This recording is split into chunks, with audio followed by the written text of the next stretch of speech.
Welcome to our Conversation Kitchen, Cooking with the Professor, and UCI Faculty Book Talk with one of my favorite colleagues, Professor Mahtab Jafari. Mahtab is a professor of pharmaceutical sciences, and she's the director of the UCI Center for Healthspan Sciences here at UCI. And her research focuses on slowing the aging process and adding healthy years to human life through a science that she has introduced. She calls it Healthspan Pharmacology. She is passionate about educating and inspiring her students and the community to adopt a healthy lifestyle. And the new Center for Healthspan Pharmacology that she runs is dedicated to what she calls evidence-based education for the public. And that's what tonight's event is all about. She has published a book based on her original research, The Truth About Dietary Supplements. And so we have a lot to learn from Mahtab tonight, and I'm going to turn it over to her. She is going to be sharing her research with you. We're then going to switch to a healthy meal demonstration. Students may have picked up the box of foods and supplies for tonight's cooking demo. And I believe there may be a few extra boxes left that can be picked up tomorrow by students who are in attendance here today. So once Mahtab is done with her lecture presentation, we will switch to the cooking demonstration, but Mahtab will also be answering questions during the demo. So we have just a really great evening planned for you. So please join me in welcoming Mahtab Jafari. So I have a few slides that I like to share, and then we can start the cooking demo and also question answers. So as Julia mentioned, I wrote this book, The Truth About Dietary Supplements, and I'm going to share my experience when it comes to the story of, first of all, the story of this book and some of the questions and the stories that I have shared actually in this book. But before I start, this is my conflict of interest slide. I have no affiliation with any dietary supplement or pharmaceutical companies, and my research or work is not supported by them. Okay, so I was just telling our audience the story of this book, which is a very simple story for an academic and somebody who is in the business of education. I was getting a lot of questions from my friends, family members, my patients, and the community about the safe use of dietary supplements. And I would get text messages or sometimes phone calls from a friend who was standing in the aisles in Costco or a dietary supplements store, asking me questions about a supplement that she was going to purchase because her neighbor took the supplement and it helped her with A, B, and C. And in some cases, I noticed that the dietary supplement that the friend was referring to was actually going to be quite harmful for this friend or family member. So this prompted me to write this book, and really the purpose of this book is to educate our community about the safe use of supplements. So these are the questions that I'm answering in the book. I present a few facts about dietary supplements, who makes them, who sells them, and who's regulating them, why we need to take supplements. So the book starts by a big capital letter sentence by me saying that I am not against taking dietary supplements, but I am really for using supplements in a very safe way. I talk about the science and pseudoscience behind supplements, and I sort of educate the reader on where to look for good science and what pseudoscience means, the role the media plays in our education about dietary supplements, because we have all seen and heard various celebrities on various media outlets publicizing some dietary supplements, how to assess what you truly need and assure the quality of the supplements you take. And I'm going to spend a few minutes presenting a chapter in the book that focuses on this bullet point, and what to ask your healthcare providers to ensure you're making the right choices. And based on a recent study that I'm going to talk about in a few minutes, we know that majority of us do not even share the dietary supplements that we take with our healthcare providers and physicians, and that is really not a good thing. So dietary supplement sales have increased. So in 1994, when the floodgates, were open, when it came to the sale and marketing of the dietary supplements, in 1994 we only have 4,000 products in the market, and the sales was about $8 billion. In 2019, 48.7 and more than 100,000 products, and the pandemic really skyrocketed the sales of the dietary supplements, 52 billion in 2020 and 58 in 2021. And if you look at the global dietary supplement market size, right now we are in the 140.36 billion, and we are expected to go higher to 151 in 2021. And the use of dietary supplements is pretty prevalent in the US populations. If you look at different studies, you find different percentages, but it's very safe to say that more than 50% of Americans take dietary supplements. And what is interesting is that 87% of Americans are confident that the supplements that they are taking are safe, and 52% of the supplement users believe by mistake, they think that FDA approves them and FDA checks their safety and efficacy. This was based on a study that was sponsored by Samueli Foundation, done by Harris Poll, and was published this past summer, June of 2021. So when you buy a dietary supplement, this is something that you will have to see on your on the bottle of the supplements. I don't know who is trying to read this statement, but you don't have to make too much effort, because this is what this statement said. The reason that I have it in this font is that literally this is the font that you will find on most bottles of dietary supplements. So what that statement is what you see here. This statement has not been evaluated by the FDA. This product is not intended to diagnose, treat, cure, or prevent any diseases. So by including this statement on the bottle of the dietary supplement, the manufacturer is clear, and they can go about promoting and selling their supplement. So FDA has the burden of demonstrating a specific product is safe. So that's the FDA job after the product is marketed. And it is estimated that only about 2% of adverse events experienced by the consumers are reported. So who is responsible to make sure that the dietary supplements are safe and effective? It's pretty much us, the consumer. And during the COVID-19 pandemic, the FDA warnings when it came to dietary supplements increased tremendously. And as you can see in this pie chart, dietary supplements, vitamins and or herbs account for about 34.7% of FDA warnings, meaning that FDA is issuing a warning or an injunction or a seizure letter to the company that has manufactured these supplements, because they either had false claims or they had harmful, compounds in the supplement.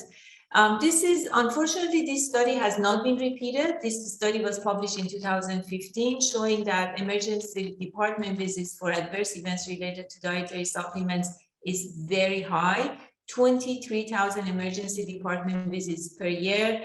And among those, over 2,000 of these patients were hospitalized.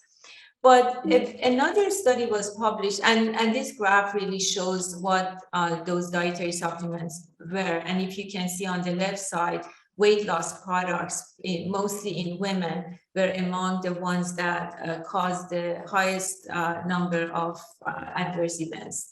So this study has not been repeated, but about 2 weeks ago, this study was published. This is a study that was published by military, showing that reporting adverse effects associated with multiple classes of dietary supplements are actually pretty high. So the name of the study is the Military Dietary Supplement Use Study, and it was published on February 1st, actually this month, showing that 20% of combination product users, these are mainly weight loss products, pro and post workout supplements or sports supplements, 20% of people reported that they had experienced side effects with these supplements. So we do have these data. So when it comes to science, the good news is that we are making some progress. So NIH, NCCIH, and Office of Dietary Supplement at NIH are funding studies on the use of dietary supplements and their safety and efficacy, but we need more. We need more because dietary supplements, once again, they don't need to be approved by FDA before they hit the market. So the manufacturer is not required to do any studies. This is not the case with pharmaceutical drugs, as we all know. They need to go through various studies from phase 1 to post-marketing studies to show that that drug that is going to hit the market is effective and safe. And even with those studies, as we all know, safety is still an issue with pharmaceuticals. But when it comes to dietary supplements, there are really no requirement for that.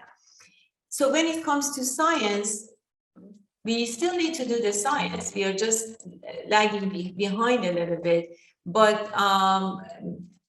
NIH, mostly the Office of Dietary Supplement, is taking a very active role to educating the scientific community about performing studies that are sound and that can result in replicable results. So this is a paper this diagram is from a paper that we published in 2020. So me and I was part of this group that Office of Dietary Supplement put together to really educate the scientific community about design of sound and high quality clinical trials to test dietary supplements. And in this paper, we not only talk about clinical trials, but the basic science and the quality. What you see on the left, this is an HPLC graph or a mass spec graph of, for instance, a supplement where you have to check for the existence and the presence of, putative bioactive compounds. And sadly, in many studies on herbal therapies and dietary supplements, we don't do that, and we don't check for the quality. And now I want to go back to the book because Dr. Lupton asked me to talk about the book. So this is the table of contents. So there are 7 chapters in the book. I'm not going to talk about all the chapters. As I said, I'm going to only focus on chapter 7, which I think would be of interest for our audience. But I've been asked questions about the pet supplements. So there is definitely a chapter in the book on pet supplements. So the title of chapter 7 is what you see here, learning how to take the dietary supplements you need. So I start the chapter by, educating my reader that you need to ask the right questions to get the right answers. And these are the questions that you ask your healthcare providers.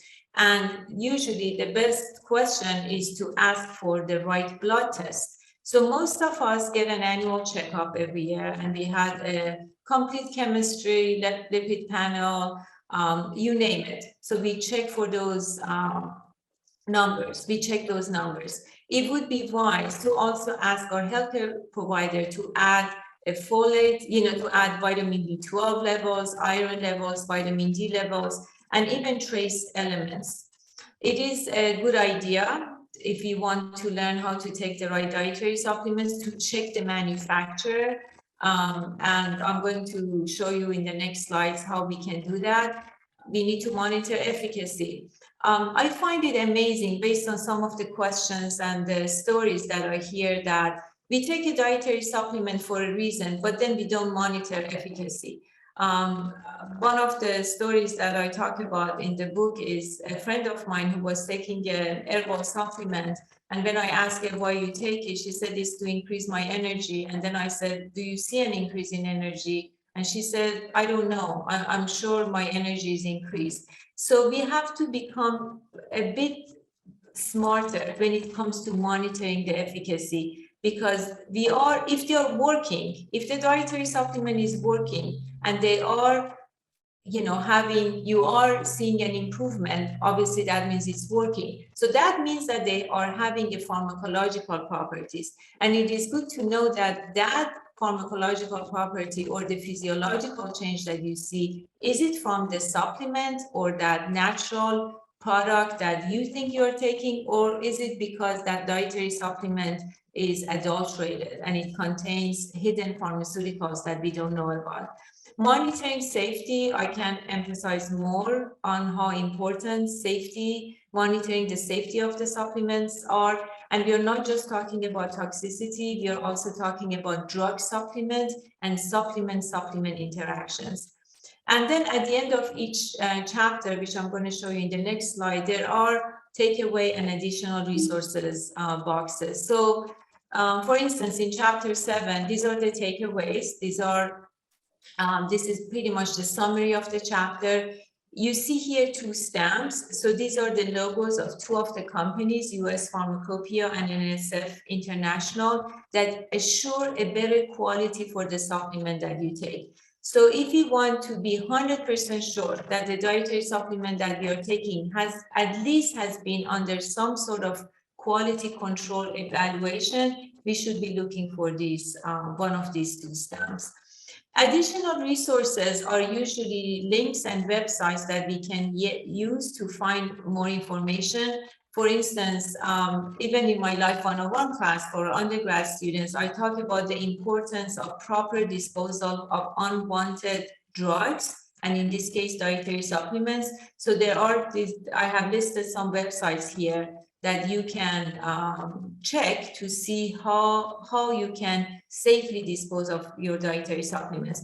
In another chapter, for instance, I talk about, this is the chapter on safety. I have listed a website that you will see in one of the upcoming slides on how to find out if your dietary supplement is interacting with a drug, for instance, that you are taking. So the additional resources are usually websites and resources that we can all use to become more informed consumers when it comes to the use of dietary supplements. I always get this question, so I thought maybe I should answer it before I get the question. And the question is about how about some recommendations? Because sometimes people tell me that, oh, this was so discouraging. You only talked about side effects and safety issues. Well, I have made a list of 5 supplements here that many people need, and many of us have deficiencies. Folate. 25% of Hispanics and 10% of Caucasians and Asians have inherited a mutation that can reduce folate activity. So if we are among these populations, and of course we can do genetic testings. The scope of this talk is not using genetics to figure out what dietary supplements we need, but I will be happy to answer those questions in the QA. So we need to take folate if we think that we are folate deficiency. Vitamin B12, again, is something that you can easily check in a blood test. Folate supplementation can mask B12 deficiency. So this is great. So I'm taking folate because I'm folate deficient, but that supplementation can now mask my B12 deficiency. So again, B12 numbers should be checked in that blood test.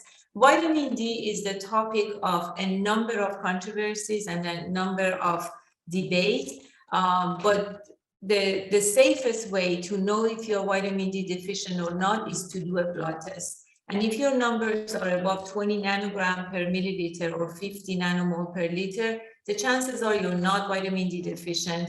And luckily, for those of us who live in Southern California, and California, we have enough, hopefully enough sun exposure, not too much. Of course, we have to worry about melanoma, but hopefully we are not vitamin D deficient. But if we are, we need to supplement. Iron is very important, but the formulation is as important. So for instance, ferrous sulfate supplements are 20% iron, but ferrous gluconate supplements are only 12% iron. And when it comes to fish oil, a recommendation that I have is check for an omega-3 index. So this is an index that measures relative amounts of DHA and EPA. And studies have shown that fish oil for people who are prone, for instance, to have coronary heart disease or already have coronary heart disease, it could be helpful. But the reason that I have the omega-3 index is that it is important to have that. And this is again something that you can ask in a blood test from your physician. So I would like to, this is pretty much the end of my presentation. And I love this picture because it pretty much shows that rather than going for, taking a supplement or taking a tablet in a bottle that is synthetic and we have no idea what is in it, how safe it is, or if it's going to work, we should all try to have a healthy and whole food diet, which we are going to learn from Chef Jessica tonight, how to prepare one of those meals that is whole. You have seen a number of pyramids and food plates and various recommendations when it comes to a healthy diet and a diet that is rich in vitamins, minerals, protein, amino acids, and you name it. And I like this plate. This is a plate that you can find in the Anti-Cancer, A New Way of Life by Dr. David Servan-Schreiber, that shows a healthy plate should look like this. And of course, many of us have dietary restrictions. Some of us are vegetarian, some are vegan. But the key is to get most nutrients, vitamins, and minerals from our diet instead of reaching for the supplements. But of course, if we have a deficiency based on a blood test, we need to supplement. No doubt about that. So choosing the right dietary supplements, again, I cannot emphasize on the importance of being an informed consumers. So these are some websites that give you a lot of information about the use of supplements. I always tell our medical students and pharmacy students and also our undergrad students to take advantage of the ODS website, Office of Dietary Supplement website. A number of monographs you can find on this website on various dietary supplements and also sources for these dietary supplements. FDA.gov is important because if you want to make sure that the manufacturer of your dietary supplements is high quality, you can type in the manufacturer in this website to see if they have received any warning letters from FDA and if they are in any type of problems. And I talked about the interactions, dietary supplements and pharmaceuticals interactions, and this website can help us to find what, if, for instance, the dietary supplements that we are taking has any interactions with any drugs or other dietary supplements. And this is my little commercial break. I have to admit that when I wrote this book, I had no idea what was going to happen because it took me 6 years to write this book. And every time I wanted to finally publish the book, I would find another study and another report and another FDA warning letter. So finally, I decided that I give myself a deadline, and that deadline was June of 2021. So the book was published in September 2021, and it has received a few awards. So I thought I'd share them with you because I'm quite proud of these awards, and I'm very thankful for, to these organizations who recognize the book. And I'm going to end here. I know that we are going to have, or we have been already in the kitchen, watching Chef Jessica to cook for us. But I'll be happy to answer any questions that you have. And I'm going to stop sharing my slides. Thank you so much. That was really marvelous. And please, as we switch to the demo, you can start putting your questions into the Q&A box. And there's already a question there for you, which I know is something you've done some original research on based on the last time you spoke for us. Can you tell us about coenzyme Q10 and turmeric? Turmeric. Yeah, so very good question. I start with the CoQ10. So the good news with CoQ10 is that you can measure in your blood if you are deficient or not. And we all know that we need Q10 for various metabolic, for various metabolic enzymes to work for the health of our mitochondria. In one occasion, for a very specific patient population, I recommend CoQ10, and those are people who are taking statins or HMG-CoA reductase inhibitors. So these are a class of drugs that many people use to lower their LDL or manage their dyslipidemia. And CoQ10 helps to offset one of the common side effects with these drugs. That is, patients usually report it as muscle pain or muscle ache. So CoQ10 is definitely needed for those patients. Turmeric is another controversial topic. So I did test, so Julia is smiling because we talked about turmeric. I tested turmeric in my lab. I tested actually the bioactive compound, curcumin, that is the main molecule, the main active molecule in turmeric. So I tested that in my lab. My fruit flies really loved it. They lived longer. They became healthier. But I'm going to pause here because these observations were made in fruit flies, not humans. So sometimes I get this question that should I start taking turmeric to increase my lifespan and improve my health span? My answer has always been the same, that if you are a fruit fly, yes, go for it. But we haven't tested these, the impact on lifespan or health span in humans. But we have some small studies suggesting that turmeric has anti-inflammatory properties and anti-cancer properties. The basic science and the in vitro and some animal studies are very promising. So I am going to just say that those studies are promising, the smaller clinical studies are promising, but the jury is still out when it comes to major clinical efficacy when it comes to turmeric. Great, thank you. We'll be taking some more questions shortly. We're going to switch over to Chef Jessica. Thank you so much. I love that talk about turmeric because it's one thing that we're going to be using today. Yes. And it's interesting because a lot of people ask what form, and I believe the science isn't even there on whether the dry form versus the fresh form, which one's better. So I thought it would be fun, though, to show you what the fresh form actually looks like. So I picked some up, but that'll be later on. The first thing I'm going to show you, well, hold on. Before I go there, I am going to first give you all the recipes. So I press enter, and there are all the recipes.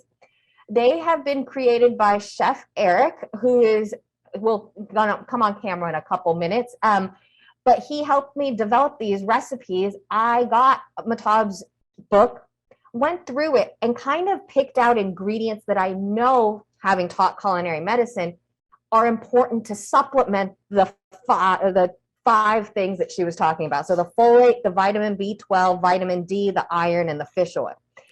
So if you look at this menu that we have, it's going to be based off of those things in a vegetarian form, because a lot of those items are hard to get into your diet when you're a vegetarian. So hold on, I'm going to show you Chef Eric. Chef Eric's going to come and say hi to everyone just so that everyone can see the brilliant man behind all the work. And so here's Chef Eric, and he will be hopefully doing some more classes too. So I am going to start demonstrating. Have fun, Chef. And then he is going to help me with the cameras too. So we are going to first show you how to make hummus. The reason why we're showing you hummus is because hummus is a great base of a lot of things. And what can you throw into hummus? Spices. And the spices are where you're going to get a lot of those healthy components and make your food taste better without the addition of extra salt or sugar and things like that. So what we're going to do with this hummus is we're going to first chickpeas, and we've provided you a recipe that has, you can use chickpeas that you buy canned, or you can make your own chickpeas. If you buy canned chickpeas, let me tell you something. The liquid in there is very, very special. There's a chemical reaction that happens when the BP or the can and the juice of the garbanzo come together. You can create what you call aquafaba. And aquafaba is vegan meringue. So you can whip that liquid that's inside chickpea juice, and you can make pavlova, you can make meringues, and they're all vegan. And so dump it out, and it's the most amazing thing. So we're going to add that, and then I'm going to also add tahini. And this is where it can be up to you, because sometimes tahini can be really, really strong, and then you'll end up having too much of it. Sometimes it's a little lighter, so you can use based on what you like. We have some oil that we cooked garlic in, and usually we would add the garlic in there as well. I'm going to add a little bit more. But if you cook the garlic in the oil tastes like the garlic too. So you're going to get extra flavor in there. Now we're going to add some spices. So I've got some cumin, and then I've got paprika, a little bit of salt, and then za'atar. So za'atar is a mixture of oregano, thyme, so dried spices. And it's got a little bit of sesame inside of it too. So it's really fun, and it'll brighten your food. So try these spices. And the last thing we're going to do is we're going to add a lemon. Perfect. So ready for knife skills? Hold your blade, just like that. Put your fingers around it. When you're ready to cut, put your fingers around the fruit and then cut down. And then when you're using a juicer that looks like this, a lot of people don't know how to use this. A lot of people like going like this because it just makes more sense, right? Because this looks like it. You actually take off a little tip, take off a little bit of the top part, and then put it in this way, and then squeeze. There you are. And you can add more lemon if you need, less, depending on taste. I'm going to get myself one of those juicers. That looks great. Oh, cool. And while you're doing that, we have a question here. What are the classes that Chef Eric or Chef Jessica teaches, and who can take them? What are the classes? Oh, we're going to be coming out with some classes soon. So keep your eye out. We're going to come up with some classes for the spring. One of them we were talking about today is mochi donuts. That's the new trend right now. And then also ramen. So we're going to be doing some cool cooking classes. All right. And are they open to students only, or? No, they're open to everyone that wants to take them. All right. Food processor, easy, and you're ready to go. And then you can add a little bit of water, ice cold water, to thin it out.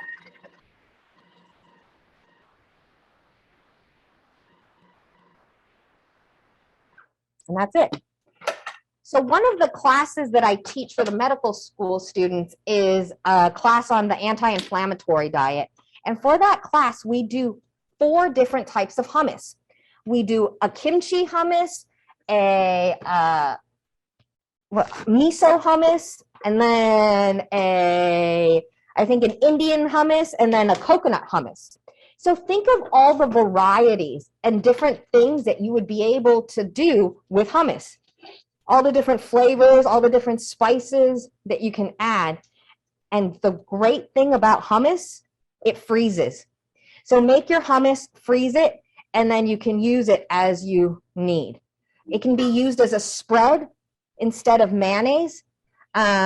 It's great as a sauce thickener. You can add it into a sauce and actually thicken it too.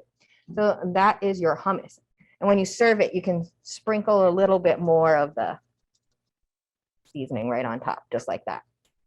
And we have a question here for Dr. Jafari. Can you say anything about, it says AREDS 2, AREDS 2. My eye doctor recommends it. And then we also have a question from the same person about, are there any supplements that you do recommend for quick weight loss? So the easy question is the Arid. So for people who don't know what Arid is, Arid stands for age-related eye disease studies. NIH has been performing these studies for a decade, and we have AREDS 1 and AREDS 2. So what they recommend is that they're recommending the use of dietary supplements for macular degenerations. So the AREDS 2, since you said that's what your doctor recommended, it's just the only difference between the supplements, which is a mixture. It's not just one dietary supplement. It's a mixture of vitamin C, E, zinc, copper, lutein, and I don't remember it's a xanthine, the last one. But the only difference between AREDS 1 and AREDS 2 is that AREDS 2 does not contain beta carotene. Otherwise, the supplements, the mixture of supplements that they're recommending is identical. And it is obviously based on the studies that you have seen, these supplements are very effective. And if you need more information, so obviously this audience member is familiar with this dietary supplement mixture, but for people who need more information, you can just go on the NIH website, and if you type in AREDS, AREDS, you will get to actually a link, a primary link that is dedicated to these studies. So now going to the more difficult question, that what do I recommend for quick weight loss? The quick answer to this question is that there are really no dietary supplements out there for a quick weight loss. And also there is no such a thing as quick weight loss. Weight loss is a process. And I would like to just say that if we follow the food that Chef Jessica and Chef Eric are teaching us to make tonight, and stay with these healthy mixtures. I understand that we have a tiny little dessert too, which has a little bit of sugar, but it's okay, right? Because the key is moderation. So if we follow these kinds of diets and eat everything at moderation, we should be okay. But I also recognize that weight loss is a very complex, process, and it is challenging. It is difficult and challenging. Thank you. Well, let's get back to our demo. That was beautiful. Okay, so now we're going to work on some tofu. It really is moderation. I feel like is hard, but it is a key to a lot of this, because if you watch what you eat and you can control how much you eat, you can eat a little bit of everything. So I have a piece of tofu here, and what I'm doing is I'm drying it. I'm pressing down on it, and it's firm tofu. So for people who have never had tofu before, I usually like suggesting firm tofu. The reason being that firm tofu tastes more meaty. It's not as slippery and slimy in the middle. So people who don't like tofu usually can handle firm tofu, but you want to dry it. So what you can do is you can take a piece of paper towel and just kind of press down on it and then dry it out. And then it becomes more meaty. The other thing you can do is you can freeze it actually, and it draws out all moisture and soaks up anything that you want to put into it. Tofu is coagulated soy. So if you think about how ricotta is made, it's similar. There's different things you can add into soy to coagulate it to make it a different consistency. The two types that you'll see are silken and then this kind of firm kind. The silken one usually comes in a Tetra Pak, so it's not refrigerated. That's the stuff I would usually save for things like a smoothie or a sauce. This doesn't blend as well, and so I like cooking with this. So what we're going to do is think of tofu as a blank canvas. It can taste like anything you want it to taste like. So we are marinating it, and I suggest you marinate it in a Ziploc bag. So try this technique out going forward. Take a Ziploc bag, and then we're going to do olive oil, balsamic vinegar and olive oil. And then we used all our garlic, unfortunately, so we have no more garlic to show you, but we're going to let that marinate. And you're going to let that marinate for a night if you can. The longer you do, the better it tastes.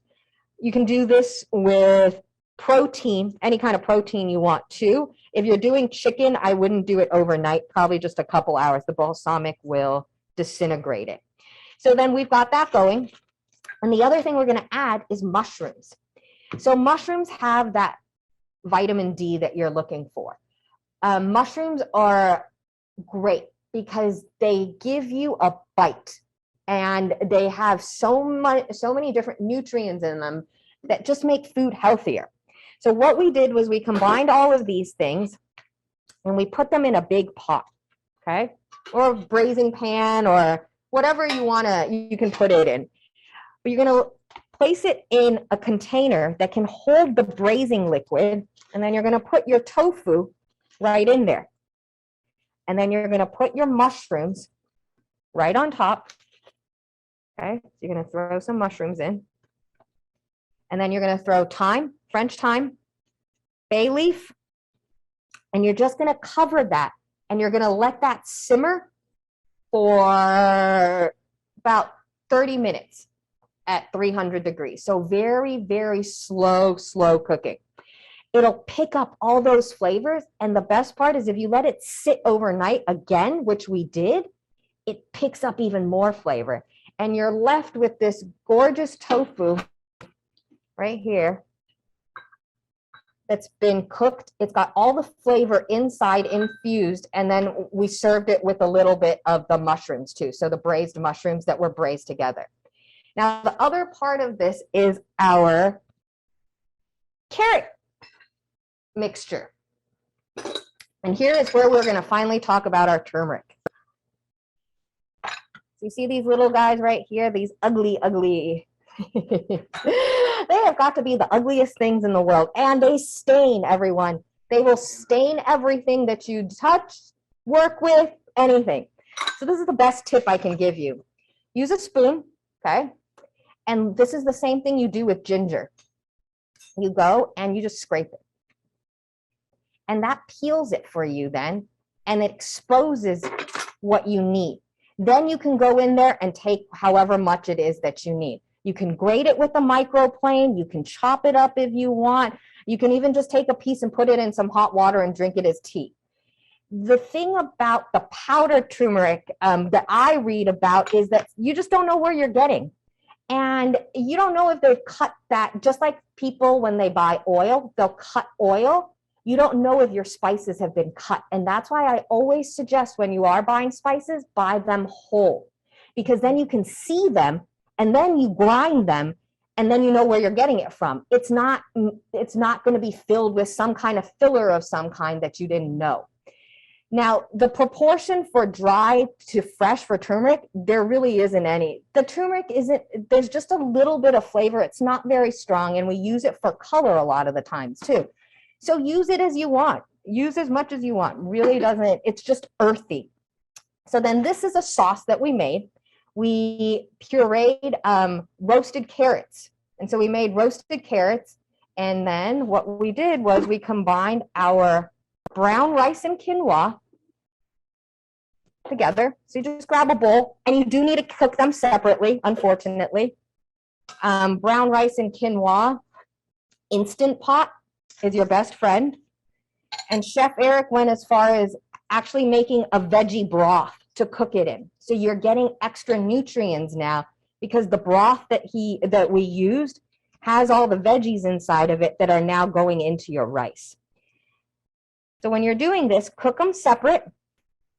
And then you're going to take your carrot sauce or carrot puree.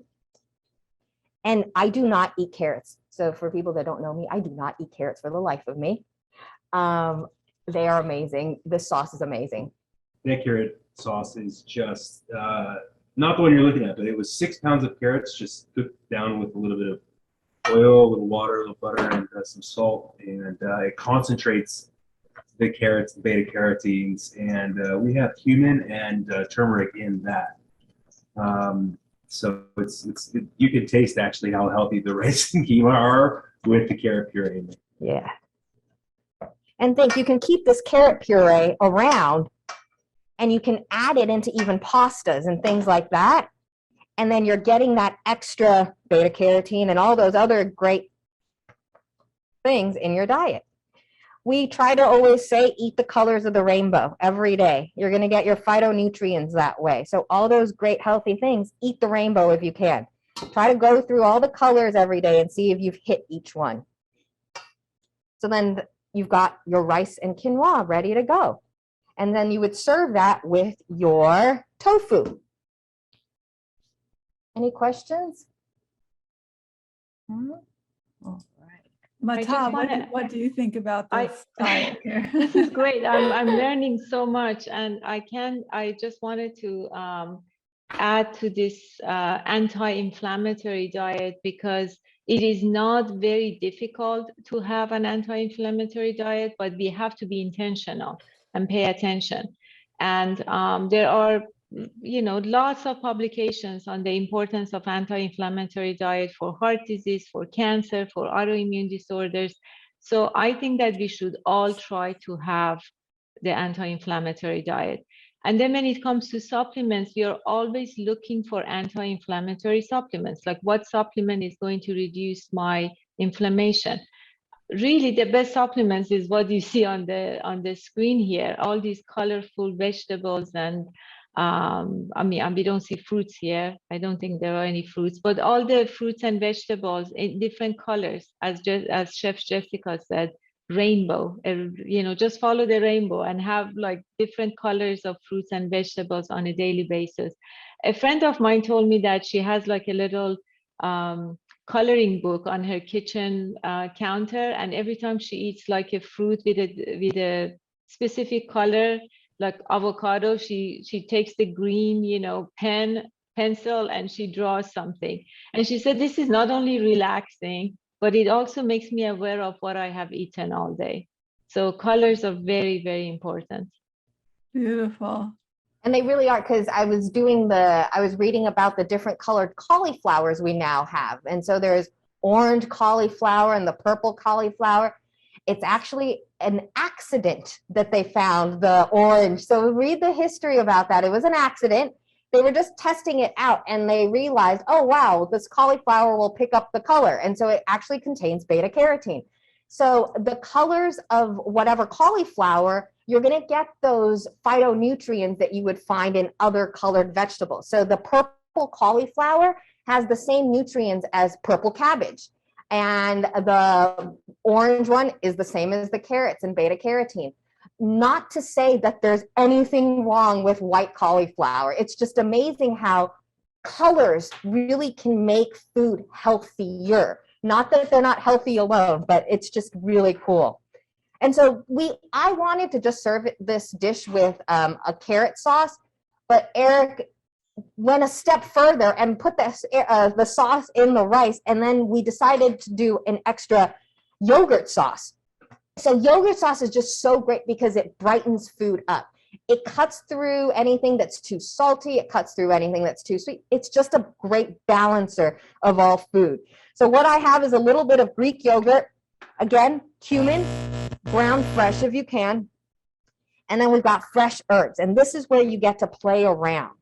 So we have mint, dill, parsley, and you can just take a little bit of it. And this is where having a little garden outside is really great, because then you can go and you can brighten your food with fresh herbs and spices.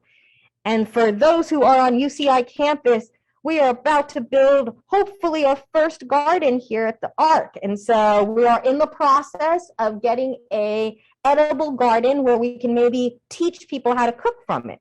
So it'll be a lot of fun, and hopefully everyone can come out and cook with it then. So I've just got some spices that I'm going in. The one thing I wanted to show you for those that don't know is my parsley trick. So for parsley, people will pick it and it's fine. It's just, I like showing tricks. And so grab your blade and you can give your parsley a haircut. So what that means is you're going to hold the stems and then use the blade of your knife to kind of take things off, just like that. And then if you've got a big one, you can go in and you can take it off. Okay? It's called a haircut. And you'll find a few big ones in there. So then we're going to chop that up. And we have a question here for you, Jess. Yeah. About, you mentioned freezing tofu to take out the Ooh, moisture. How do you go about that? Should we place the tofu in a Ziploc bag and freeze it overnight? Yes, and cut it into the size that you need it to be already too. So make sure that you cut the tofu into the correct piece sizes and then freeze it. And then when it defrosts, you'll notice all these little holes in it. Take that tofu and marinate it in anything that you want. And all those little holes then become areas for you to kind of soak up flavor. Amazing. Right, and then that bowl is too big, so you're going to have to go here. And so all this is going to get mixed together, a little bit of yogurt and then cucumber. You can use Persian or regular English cucumbers, de-seeded, just what you have. And then we're going to thin it out with a little bit of lemon juice. Mahtab, do you have an opinion about calcium as a supplement? Yes, I always have an opinion about and this is a question that I commonly get, how to make sure that we have enough calcium, because the popular belief is that if you want to have enough calcium, you need to take a dietary supplement. But now we have data suggesting that actually they could be harmful because we don't know how much of what we are taking. So an average person, an average adult on the high side needs about 1,500 milligrams of calcium, 1,500 milligrams. And we can easily get that in our food. An 8 ounce of yogurt, for instance, has about 400 milligrams of calcium. But the question is, well, how about if you are a vegetarian? Because, if you are a vegetarian, you may not, you're not consuming yogurt and meat. The good news is that we can get them from non-dairy products. For instance, Jessica just told us about tofu. There is calcium in tofu. There is calcium in bok choy. There is calcium in a number of seeds. And for the exact milligram, if you want to know exactly how many milligram in each serving, again, that ODS website that I showed you has a table for each vitamin and mineral that is very, is very complete. They include practically every food out there that has calcium. But I am not, when it comes to taking a dietary supplement calcium, I would be very careful. And I have a question here from my husband, Ken Reinhardt, who also made me a beautiful garden so that I can add fresh herbs to everything. And he would like to know what you think about red yeast rice extract as a cholesterol reducer. Very good question. Red yeast rice does have pharmacological properties when it comes to cholesterol reduction. But the main issue with red yeast rice is that the LDL reduction is not that significant. So when I was running the cholesterol clinic at UCI Medical Center, sometimes I had patients who had side effects to statins. I mean, now we have many other options when it comes to cholesterol management. But I used to tell them to take this supplement in addition to their statin, so that I didn't have to increase the dose of the statin much. So this is a patient that I really wanted to keep at the safe dose.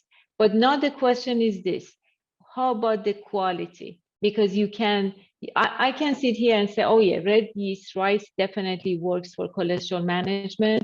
But finding the right quality supplement is a challenge, because a supplement could be fine today, but then 2 weeks later they get a letter from FDA that, you know, your product is not safe.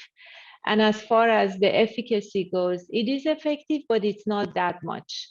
So if you have high levels of LDL, and let's say you have heart disease, coronary heart disease, you probably need more than that, more than the red yeast rice.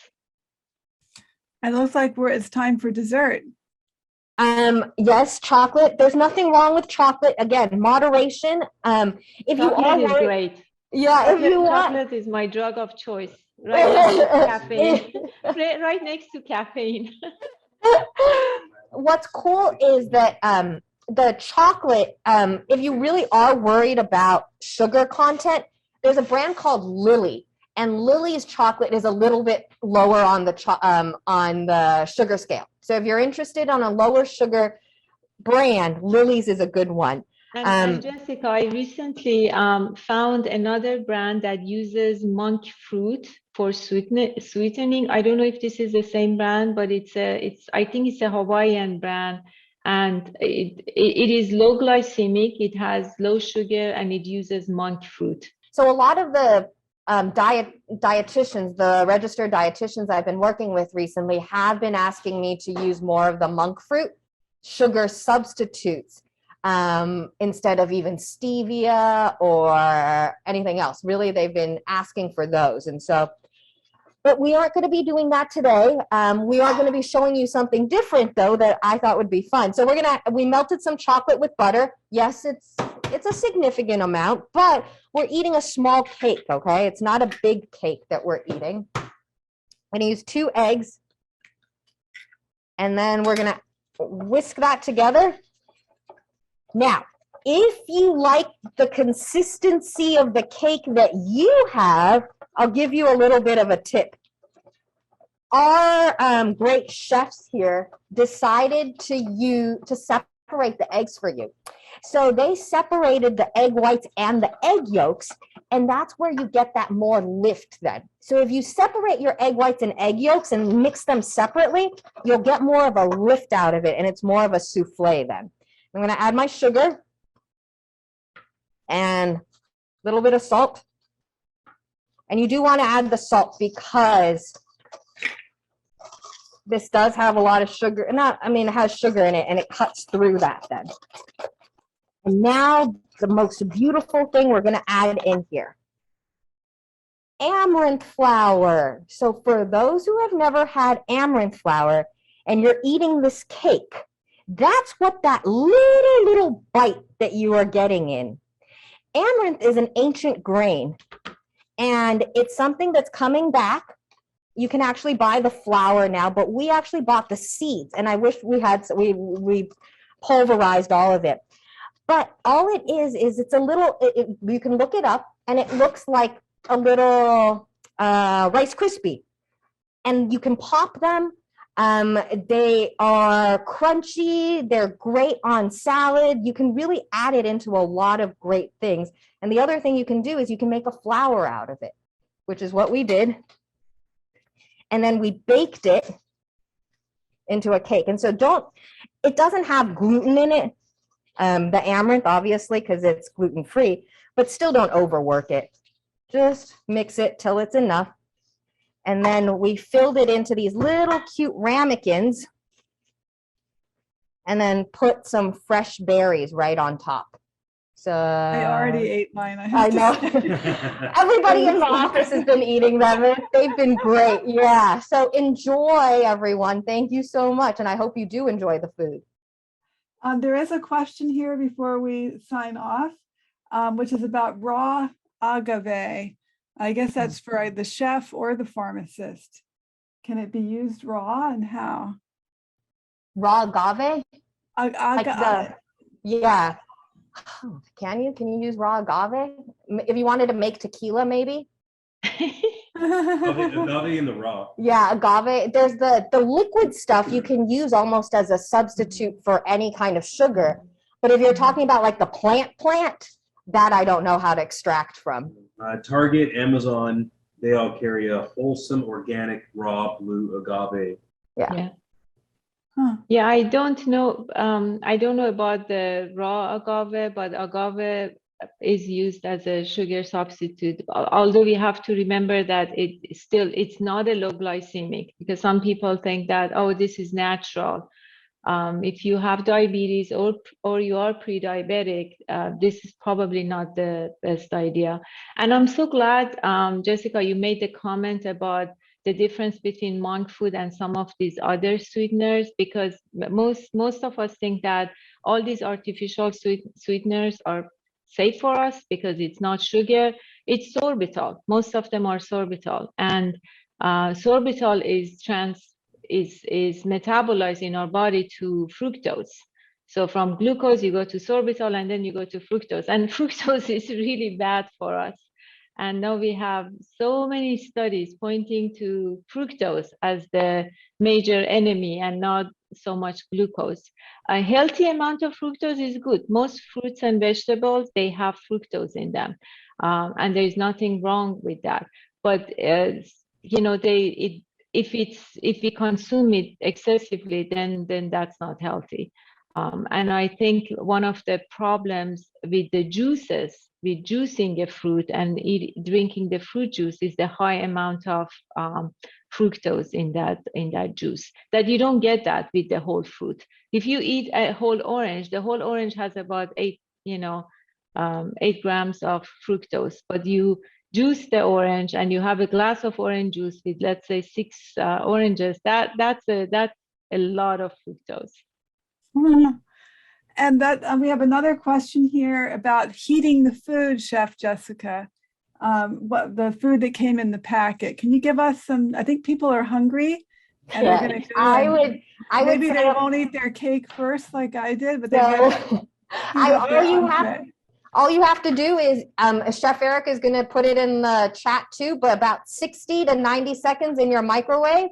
If you have a high microwave, start about 60 seconds and then stir it and then give it a taste. It should be beautiful. It's good even cold. I had it for breakfast, so. I kept my don't cake. microwave.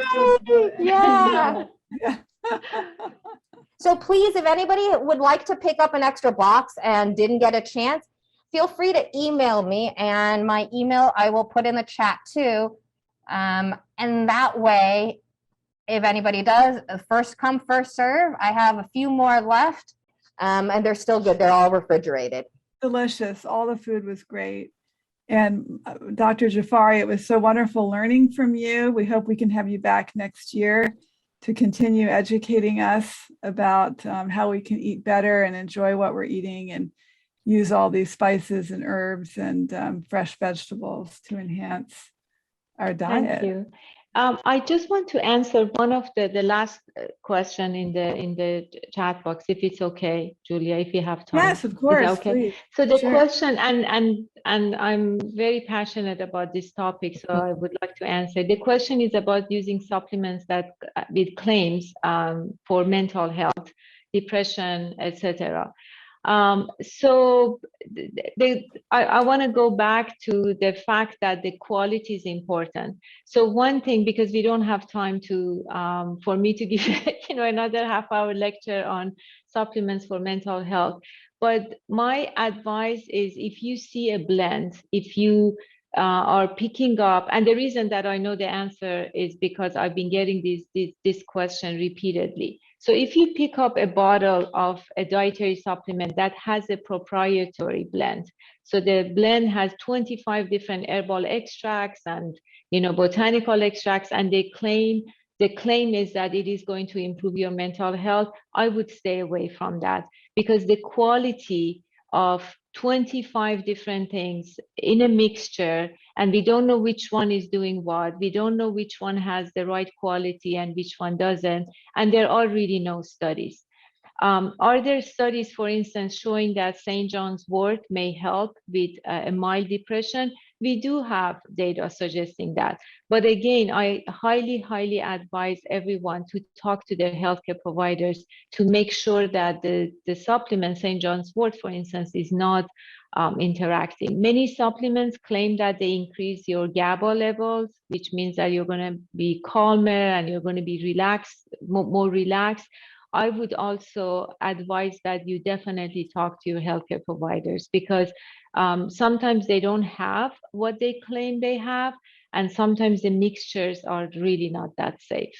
So do they work if it's a high quality and it depends on what ingredient or what compound we are talking about? They might, but mixtures, I wouldn't recommend. And there are many studies showing that if you meditate and if you, for instance, do some journaling or grateful practices, they are as effective and even more effective than, believe it or not, some of the pharmaceuticals that we take. But for somebody who has clinical depression, meaning that you are clinically depressed, that means you may need a pharmaceutical, and these supplements are not going to be enough. All right. Well, there's a lot for us to think about, and we're just really happy to have had you back to learn from you. And congratulations on your new book, on the awards you're winning, and also on the Healthspan Pharmacology Center, which is just a wonderful thing for UCI to be able to provide for the community and to support your research. Thank you. Thank you, Julia. Thank you for having me. Great. Well, see you soon.